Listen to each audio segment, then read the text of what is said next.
Buenas tardes, mi nombre es Edwin Martínez, del grupo 36 de Arquitectura de Computadores.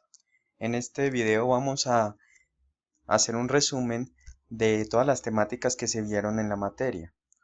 Bueno, para empezar, tenemos el enfoque funcional y estructural de las máquinas basadas en el modelo von Neumann, en el cual tenemos desglosada la unidad de procesamiento, que se divide en una unidad aritmética lógica, la cual se encarga de realizar las operaciones como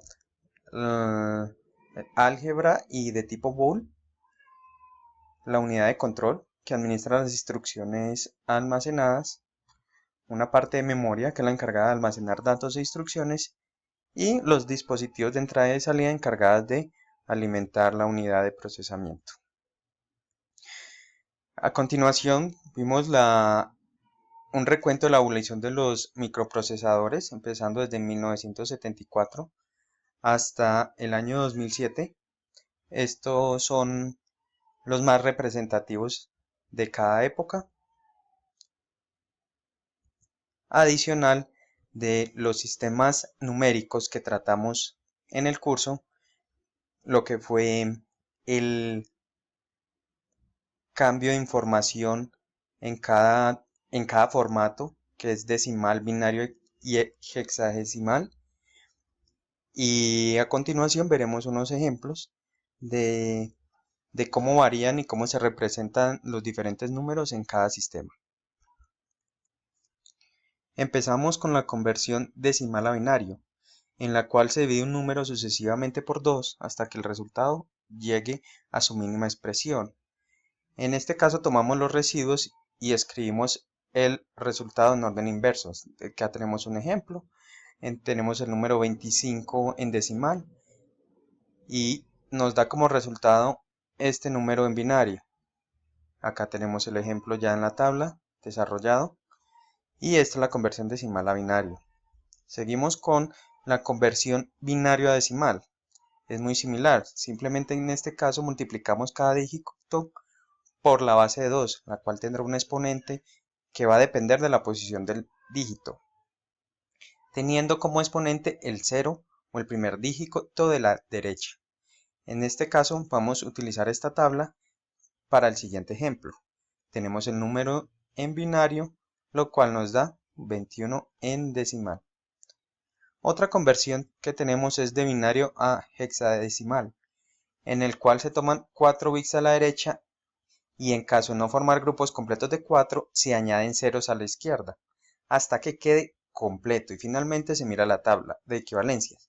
La tabla de equivalencias son las letras que ustedes ven acá, de la A a la F.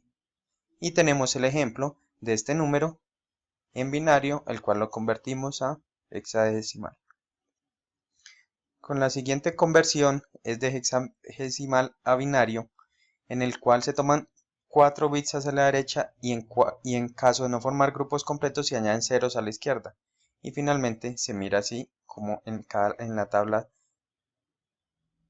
muy similar a la otra, pero para convertir de hexadecimal a binario. Vamos a hacer una conversión de hexadecimal a decimal.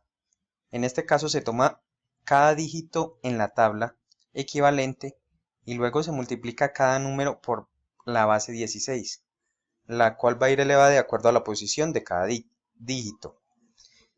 En este caso, por último, se sumarían los resultados individuales así como lo mostramos en este ejemplo. Convertimos 1FF, que es de base hexadecimal, y lo convertimos a base 10 o decimal, que es 511.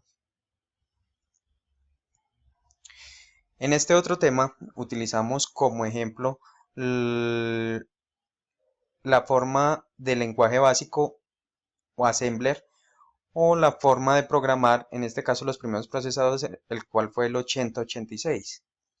Vemos un ejemplo de todos los registros generales que se utilizan para programar este tipo de procesadores. y nos sirven para hacer cálculos aritméticos y lógicos. En este caso vemos unas tablas con los registros más significativos, un registro acumulador, base, contador y de datos. Adicional a eso, tenemos los punteros y el índice, que son registros destinados a contener direcciones. En este caso vemos los más relevantes, que son el SP, el DP, que son los desplazamientos, y los registros índices, que son para determinar los puntos iniciales. Seguimos también con los registros de segmento, los cuales nos sirven para contener las direcciones de otros segmentos, utilizando una conjunción con otros registros que señalan las direcciones concretas.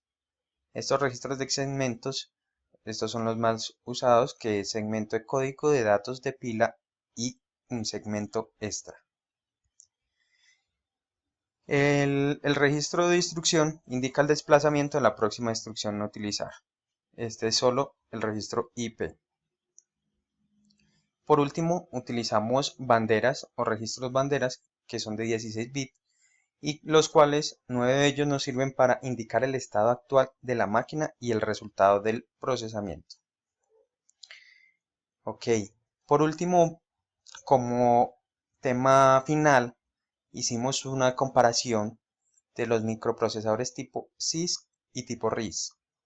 En este caso, tenemos una tabla comparativa donde vemos como principales características, pues, el tipo de tecnología de los años 60 el CISC y de los años 70 el RISC, en que uno emplea mayor tiempo de procesamiento y que el RISC, por el contrario, depende mucho de la efectividad del compilador, a diferencia de las características del microprocesador CISC. Otras características más relevantes es que el microprocesador RISC utiliza las instrucciones en una memoria externa, a diferencia del CISC, que tiene una memoria ROM interna. También tenemos unas características en esta tabla, cuáles son que las instrucciones del procesador CISC son instrucciones más amplias y las instrucciones del procesador RISC son instrucciones de tamaño fijo. También, como ventajas y desventajas, tiene que el CISC facilita la depuración de errores, permite reducir el costo del sistema y mejora la compactación de código. Y las ventajas del RISC sería permitir el aumento, el paralelismo interno, relojes para mini controladores e incrementa el tamaño del conjunto de los registros. Adicional a eso, podemos decir que el procesador tipo CISC se utilizó mayormente en ordenadores domésticos y el procesador RISC se emplea en mayores aplicaciones de tipo de red.